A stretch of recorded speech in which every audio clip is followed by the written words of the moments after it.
But we focus on the big debate tonight. Let's quickly look at what has been happening, viewers, in the Northeast over the last few days, including today. In Guwahati in Assam, a road was blocked with burning tires. The citizens came out on the streets, completely chalked up the road, and tires were burnt. In Agartala in Tripura, injured men were taken to hospital after security forces had to be deployed during these protests. There was firing that took place where police officials also got injured. In Nalbari in Assam, haystacks were set on fire, stones were pelted on trucks that were plying on roads, even though there was a bandh and there was a protest. In Jorhat, in Moranhat, in Assam, tires were burnt, people were raising slogans. In Dibrugarh in Assam, it became ugly again, where officials then had to resort to firing guns to try and bring the crowd under control. Now, why is it that at least in 4 states of the Northeast, citizens are protesting and the protests have turned so ugly? Because they are upset and they are angry over the bill that Lok Sabha passed last night. The Citizenship Amendment Bill 2016. This bill, what does it do? It seeks to grant Indian citizenship of our country, to non-Muslim migrants from Bangladesh, Pakistan and Afghanistan, 3 of our neighboring countries which are dominated by a Muslim population. The minorities from there who have illegally migrated to our country, this bill seeks to give them citizenship, which effectively means to Hindus, to Sikhs, to Buddhists, Jains, Parsis and Christians are eligible for citizenship if they are from these 3 countries and have escaped persecution in their own countries. Now, citizens in many parts of Northeast are protesting because they believe that the problem is illegal immigration in large numbers, irrespective of who these immigrants are and where they come from and what their religion is. That they have a problem with this illegal immigration that is especially happening in massive numbers from Bangladesh and has been so for the last several decades, that these people are taking away their rights, their food, their jobs, their land and are threatening their culture. They don't want a distinction, viewers, in the policy on the basis of religion. All Bangladeshis who have illegally come to our country must be kept away and sent back. Now, while their voices have to be heard, I believe the government owes them that. Their concerns must be listened to. My question tonight is for all of you sitting in rest of India as well. So the entire country must think about this. Should we as Indians, should our country have a citizenship policy that is based on religion? That's what I'm asking tonight. Let's say good evening to our panelists. Ovais Sultan Khan, human rights activist; Anup George Chaudhary, former Advocate General of Madhya Pradesh; Sandeep Phukun, Deputy Editor of The Hindu; Gautam Mukherjee, Senior Journalist; and Archana Pathak Dave, lawyer with the Supreme Court. Let me go across to Gautam Mukherjee first and start with him. Gautam, there is no denying that there is a massive problem with the illegal immigration that has happened over several years now in Northeast. But is a religion-based citizenship policy the right way to go? Well, I have to put it this way, that a need to roll back the kind of infiltration that we have had, which is not restricted just to the Northeast. They come in via Bangladesh, via Myanmar, via West Bengal, and the next thing you know, they've gone to Kerala, they've gone all over the country. And this is downright dangerous. In the Northeast itself, you've got a situation where the Ahomiyas are rapidly becoming a minority. The native Ahomiyas of every shade, you know, different religions. So I have to make a distinction, to put it bluntly, between our Muslims and their Muslims. our Muslims are proud citizens, and rightly so. They've contributed in every field, including the armed forces, and they are second to none. But what are you going to do about this created problem, which is partly because of economic reasons, partly because of humanitarian reasons, and partly because of vote bank politics? And that extends right across a very large land border and is going on to this day very blatantly in places like West Bengal. Assam wants to kick back. Now, Assam, in the process, has a secondary problem. Too many Bengalis all over the northeast. And they are in powerful positions, some of them, and certainly in very large numbers. Now, this is again a threat, and it is a welcome step that the government has taken to hand over the implementation of the Assam Accord, which this bill threatens, to a completely Ahomia panel of very distinguished people. Now, hopefully they will protect the interests of the Assamese. Insofar as it threatens the secular fabric or the humanitarian issues, well, you can't make this omelette without breaking a few eggs. That's basically it. No, but the secular argument, apart from the humanitarian argument, is very, very important, because we are now sending this signal out to the world that if you are a Hindu illegal immigrant, then you are welcome in our country, come and stay here. But if you are a Muslim from the same country, running away from your fate in that country, then you are not welcome here. Now, if the problem is illegal immigrants, then shouldn't it be religion agnostic, is my question. I, with respect, don't believe so. I think the dimensions of the problem have become too massive for us to indulge in such niceties. Even a place like Norway, which is very arch-liberal, can only deal with so many immigrants. And here you've got other darker shades, fifth columnists, terrorist cells, vote banks which are being used in a manner that can change the demographics of an entire state. In Assam, this has certainly happened. The Ahomias are under threat.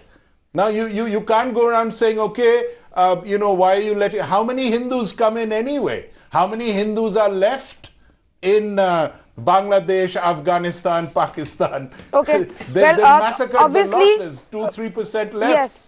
Well, obviously, there are many in Northeast who believe that is also a problem. The Rohingyas. Right. Mr. Mukherjee, I get your point, but obviously there are many in Northeast, in Assam, in Meghalaya, in Tripura, in Nagaland, even in Arunachal right now, who believe that there are way too many illegal immigrants who are amongst this list of religion that the government is coming out with, and they don't want any of them. They want all of them gone from their land and their home. So let me bring in my other panelists. I agree with that. Yes, that's essentially what I'm saying. And I support it. So, and I look to the panel that has been entrusted to implement the Assam Accord, to do something about it, to balance this. They have a very, very legitimate point of view. But the government is bringing in a bill that has been cleared by the Lok Sabha that will say that the Sikhs and the Parsis and the Buddhists and the Hindus from these countries, from Pakistan, from Afghanistan and Bangladesh, if they want, we will give them citizenship in our country. Is that, constitutionally speaking, matching with our secular fabric? Mr. Anup Chaudhary, good evening. Is that what's defined within the confines of our secularism that we so often speak of?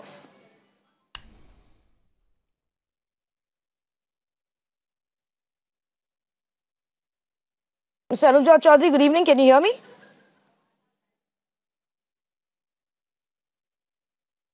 Hello, yes? Yes, that question is to you. Yeah, we call ourselves secular. Is it okay for a secular country to have a citizenship policy that's based on religion?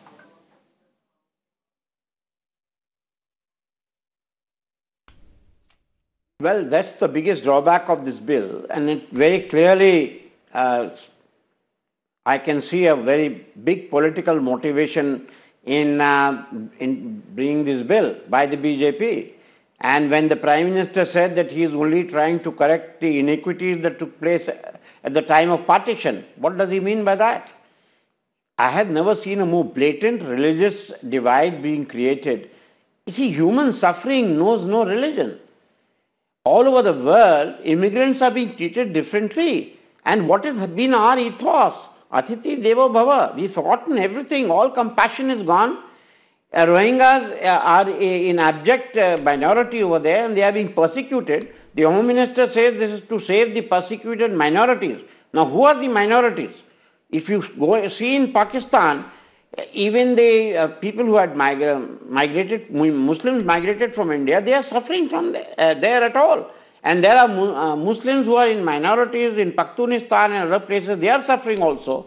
How can you divide a human suffering into religion? That's the whole issue.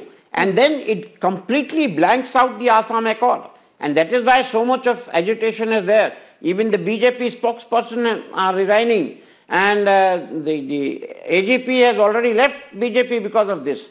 So let us not confine this only to a question of Hindu, Muslim, excluded, all other religions included. Let's not go into that at all. You have to see the wider aspect. The Home Minister said that this applies to all over India. You must realize, all over India, the impact is almost nil. Yes. Impact is only felt in the east and the western borders, and more so in the east, where people coming from Bangladesh and settling down there. It makes no difference to the Assamese and the northeastern people whether the person who comes is a Bengali Hindu or a Bengali Muslim.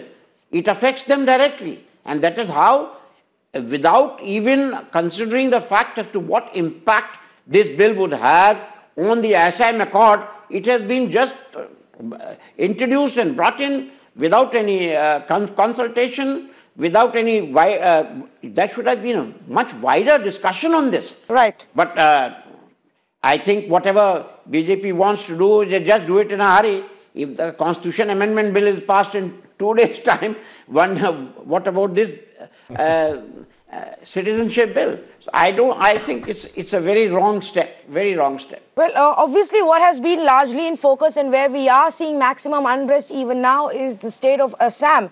And Assam is a state where you have about 34% of its over 3 crore population is actually Muslims, mostly Bengali speaking. The Assamese speaking Muslims are minuscule in number, which is why there has been a larger campaign coming out of there, which is anti-immigrant. But there are other states, and all of them have their own problems, which the government seems to have completely missed when they came out with the Citizenship Amendment Bill. Mizoram, for example, fears that Buddhist Chakmas from Bangladesh may take advantage of this act. Meghalaya and Nagaland are also apprehensive of migrants of the Bengali background. Groups in Arunachal Pradesh fear that the new rules will benefit Chakmas and Tibetans.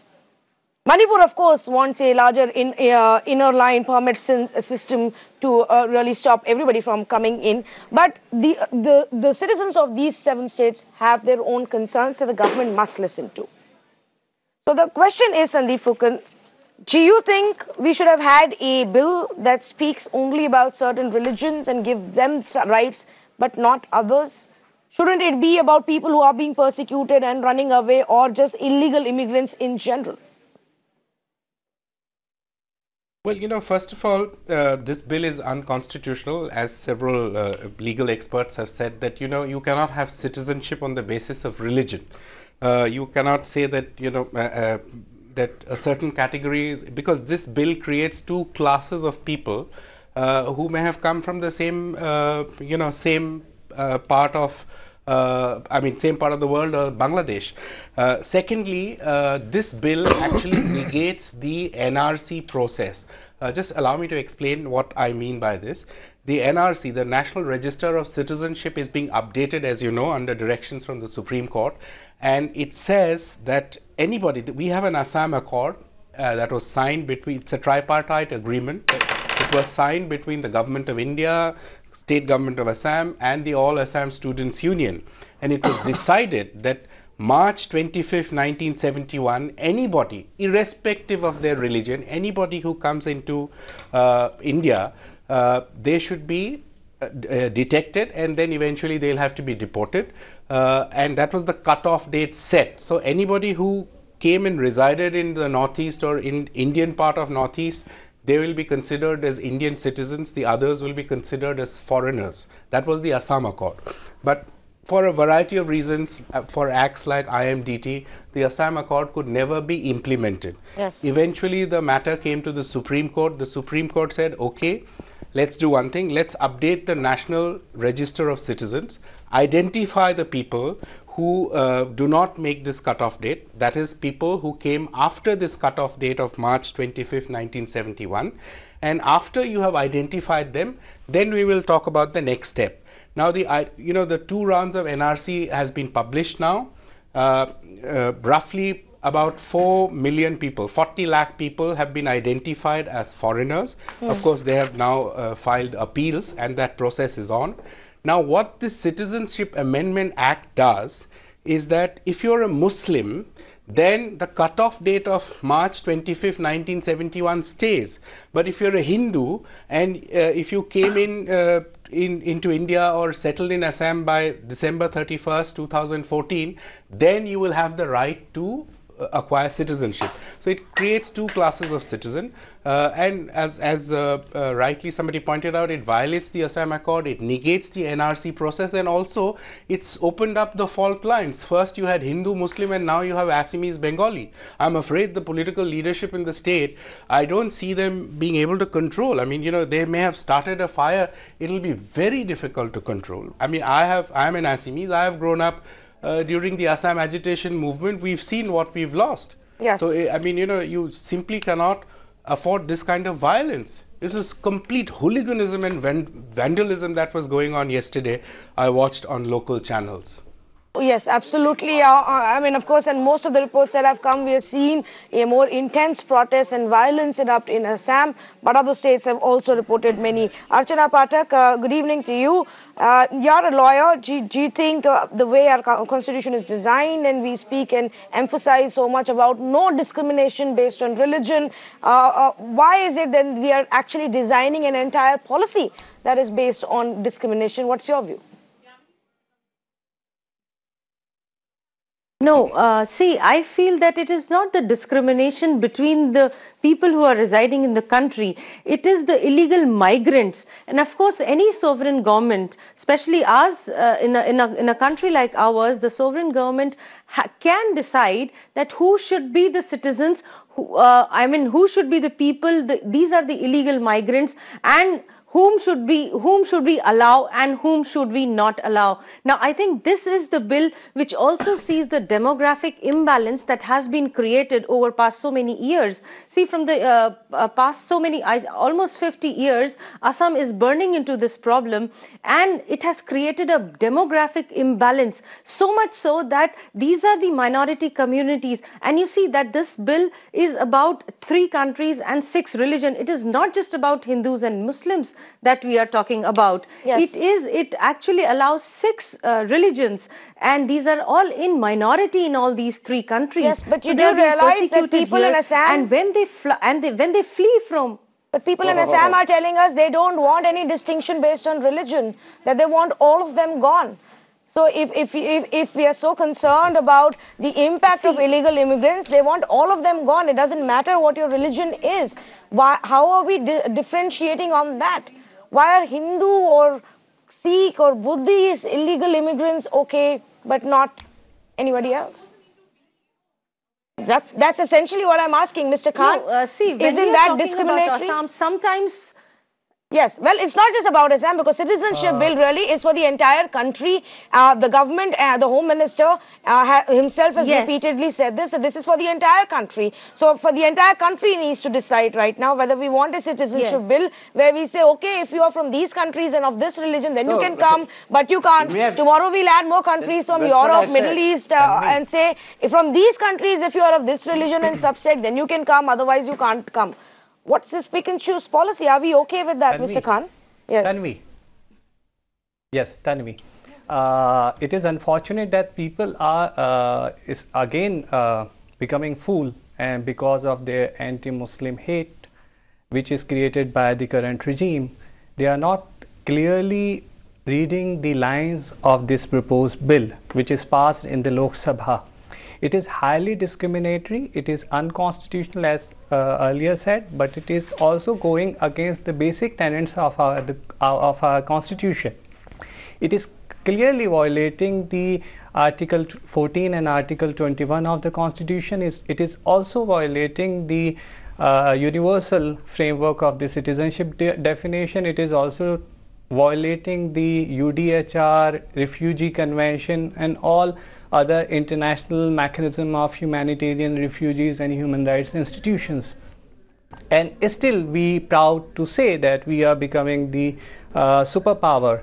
And I'm sad to hear some covert and overt justification in the name of vote bank of butchering some people, and at the same time we are allowing another kind of consolidation of vote bank in the name of this same bill. One point. Another point I would like to make here is that they are championing the Hindu hearts, Hindu sentiments. They are claiming that we are representing Hindus. But what about the Hindus of Sri Lanka? Why they are not allowed to apply for the same thing which people from Bangladesh, Pakistan, Afghanistan Yes. are getting? Why government is not considering? It is a very big issue. I think we should very seriously consider this issue, and I think it is the time that we should expose the stand of the government, as it is bringing newer and newer ways of the regressive bills in the parliament, and unfortunately in Lok Sabha they are in the majority, so they are passing the bill like Right. transgender But you know bill, what? I think what has happened is, and but this is not really out of any concern for what the citizens of Assam or Meghalaya or Tripura or Mizoram are facing right now. This is largely to send a message to the rest of the country that look what we did. While with the NRC we are sending away illegal immigrants of one specific religion, we have brought in another citizenship amendment bill which will give a right to illegal immigrants who are Hindus and Sikhs and Buddhists a right to live in this country legally and get citizenship. It's simply a vote bank ploy.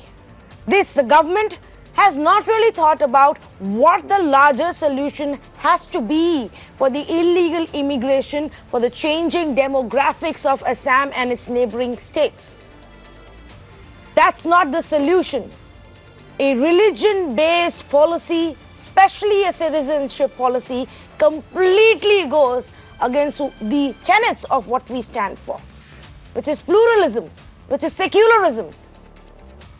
Now, I believe, and this is my own belief, that we as a country should be able to open up our doors to refugees seeking asylum, running away from pain in their own country, whether it's religious persecution, whether it's a conflict zone, a war zone, or for other reasons. That we should have a comprehensive policy where there are checks and balances, where they are in a planned way included in our society. But to haphazardly come out with two separate kind of legislations which are based on religion to divide this society, it's as if you want people to think that illegal immigrants who are Muslims are not okay, they are dangerous, they must not be part of our society. But non-Muslim illegal immigrants from Bangladesh or Pakistan or Afghanistan are fine and are completely eligible to be part of our country and to be an Indian citizen. Something to think about for the entire country, because this is a national policy, not just for one state.